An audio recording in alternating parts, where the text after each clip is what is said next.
கலைஞர் பிறந்த மண்ணில் கலைஞர் கோட்டத்தின் இங்கே நடந்து கொண்டிருக்கக்கூடிய காலமெல்லாம் இலக்கியத்தை நேசித்து ஆயிரம் பக்கங்களை எழுதி குவித்து மக்களுடைய நலனை பாதுகாத்து பல்வேறு விதமான சட்டங்களை சமூகத்திற்கு மாற்றத்திற்காக உருவாக்கிய தலைவர் கலைஞர் அவருடைய நிறைவு நாள் நூற்றாண்டு நிறைவு நாளில் கொண்டாடுறீங்களா? அதில் வருதா? இந்த நிகழ்வு நூற்றாண்டு விழா இறுதி இப்போது நடந்துக்கிட்டு இருக்கு.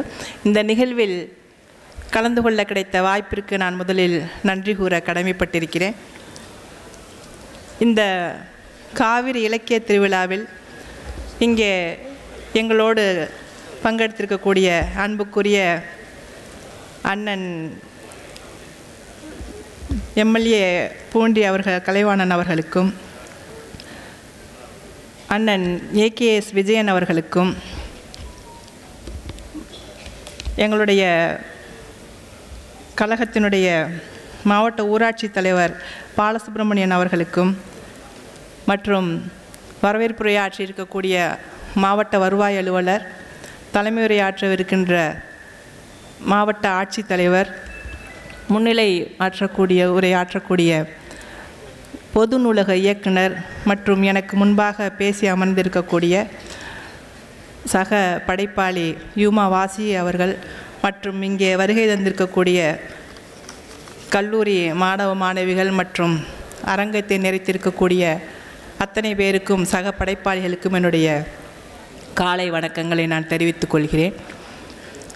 இலக்கியம் என்ன செய்யும் என்று கேட்பார்கள்.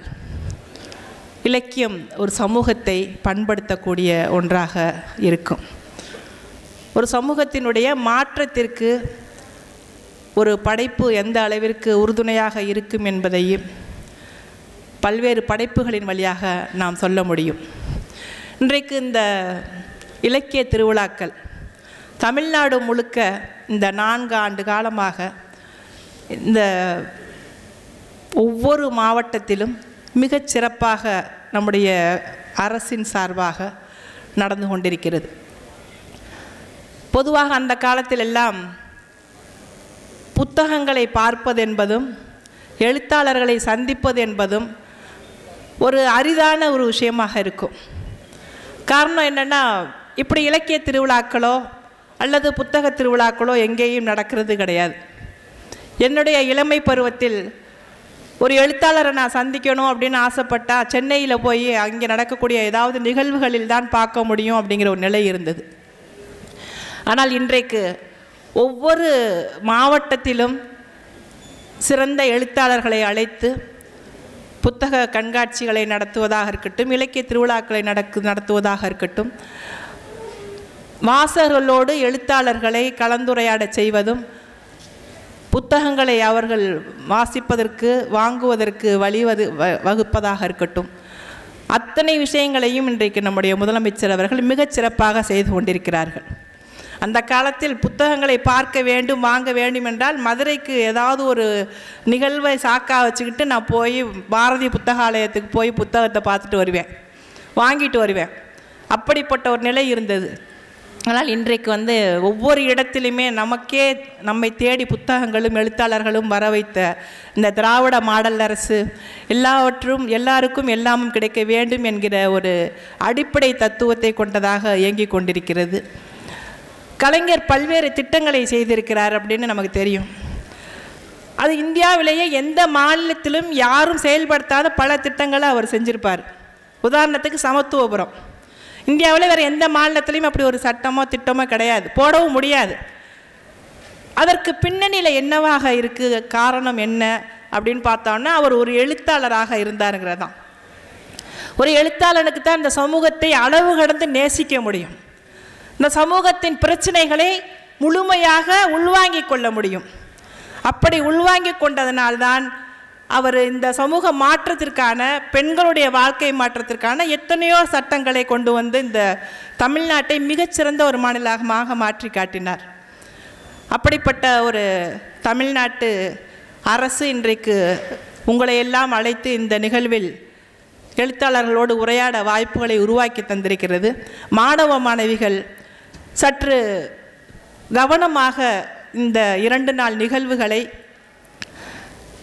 கவனித்து என்ன சொல்லுகிறார்கள், புத்தகங்கள் எந்த அளவுக்கு முக்கியமான ஒன்று, இலக்கியம் என்றால் என்ன என்று அறிந்து கொண்டு நீங்கள் உங்களுடைய கவனத்தை அதில் செலுத்த வேண்டும் என்று தாழ்மையோடு கேட்டுக்கொள்கிறேன்.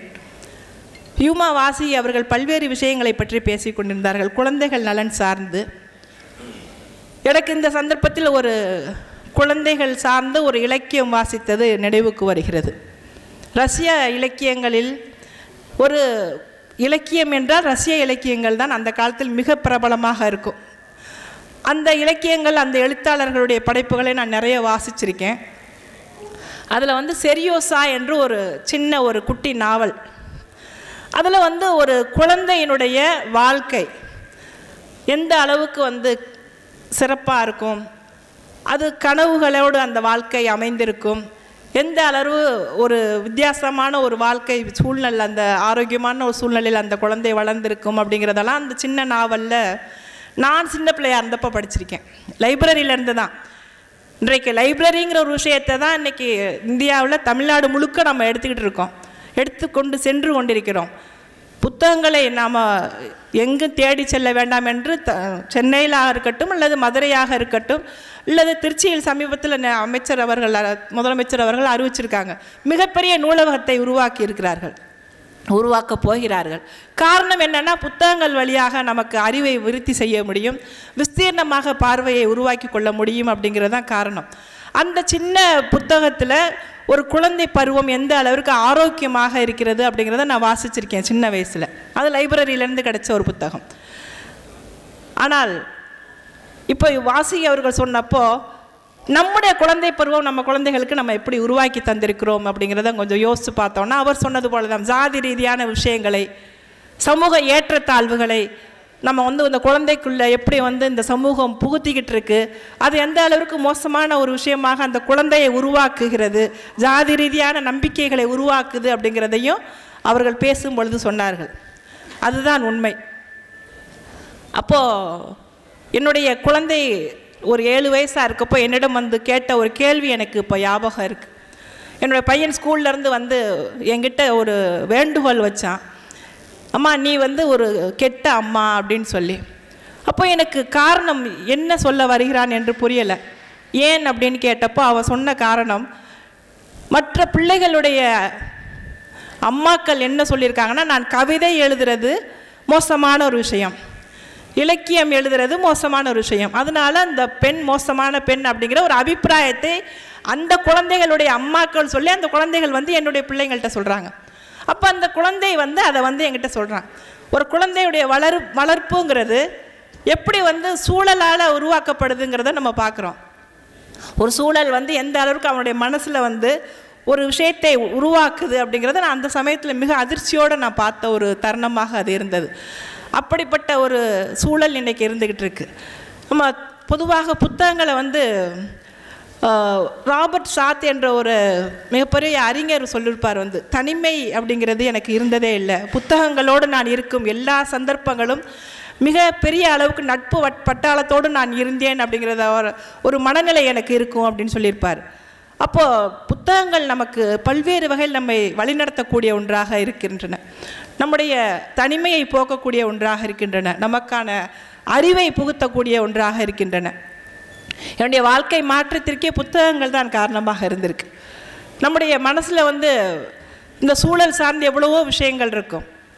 தந்தை பெரியாருடைய புத்தகங்கள் நீங்கள் அவசியம் வாசிக்கக்கூடிய புத்தகங்களாக நான் அதை தான் சொல்லணும்னு நான் நினைக்கிறேன். ஏன்னா தந்தை பெரியார் நம்முடைய மனசை ஒரு வெள்ளை காகிதம் போல் எதை வேண்டுமானாலும் இந்த சமூகம் நமக்கு உருவாக்கிடும். இது சரி இது தவறு என்று ஏதாவது ஒரு முன்கூட்டிய தீர்மானமான விஷயங்கள் நமக்குள் உருவாக்கப்பட்டிருக்கும். அதை தான் நம்ம ஃபாலோ பண்ணிக்கிட்டு இருப்போம். அது மூட நம்பிக்கைகளாக இருக்கும், பல்வேறு விதமான மோசமான நம்பிக்கைகளாக இருக்கும். அந்த நம்பிக்கைகளிலிருந்து நம்மை வெளியில் கொண்டு வருவது என்பதற்கும் நம்மை சிந்திக்க வைப்பதற்கும் புத்தகங்கள் தான் மிகப்பெரிய அளவிற்கு ஊன்றுகோலாக நமக்கு இருக்கும். அப்படிப்பட்ட ஒரு பார்வை மாற்றத்தை, சிந்தனை மாற்றத்தை புத்தகங்கள் வழியாகத்தான் நான் பெற்றேன்.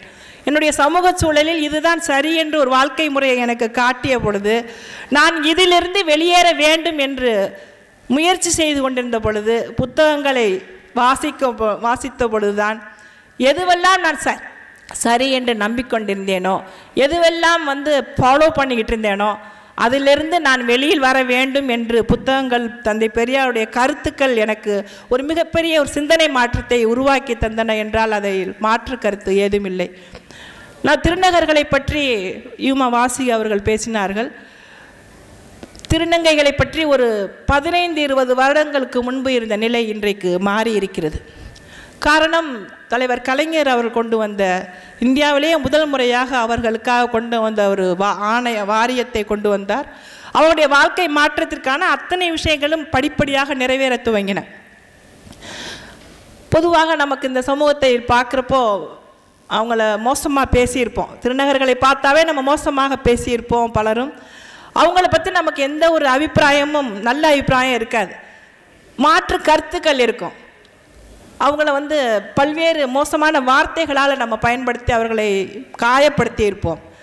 ஆனால் இந்த வாரியம் வந்த பிறகு ஒட்டுமொத்த இந்தியாவே திரும்பி பார்க்கக்கூடிய அளவிற்கு அந்த சமூகத்தின் மீது கவனம் குவிஞ்சிச்சு.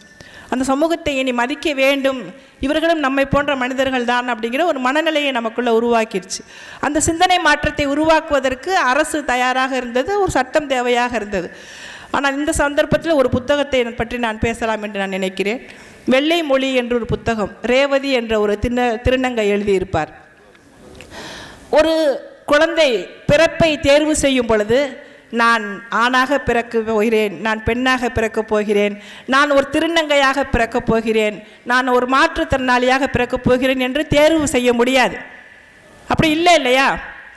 அப்படி ஒரு குழந்தை திருநங்கையாக பிறந்த பிறகு இந்த சமூகம் எந்த அளவிற்கு அவர்களை கடுமையாக நடத்துகின்றது, குடும்பம் எந்த அளவிற்கு கடுமையாக அவங்களை நடத்துகிறது, எந்த அளவிற்கு மனவேதனைக்கு அவர்கள் உள்ளாகிறார்கள், இந்த சமூகத்திலுடைய புறக்கணிப்புக்கு உள்ளாகிறார்கள், துரத்தப்படுகிறார்கள், அவர்களுடைய வேதனை என்ன, அவர்களுடைய பிரச்சனைகள் என்ன, அவர்களுடைய வழி என்ன, அவர்கள் எப்படி சிரமப்படுகிறார்கள் என்று அத்தனை விஷயங்களும் தன்னுடைய சொந்த அனுபவத்தின் வழியாக ரேவதி எழுதியிருப்பார் அந்த வெள்ளை மொழி என்ற ஒரு புத்தகத்தில்.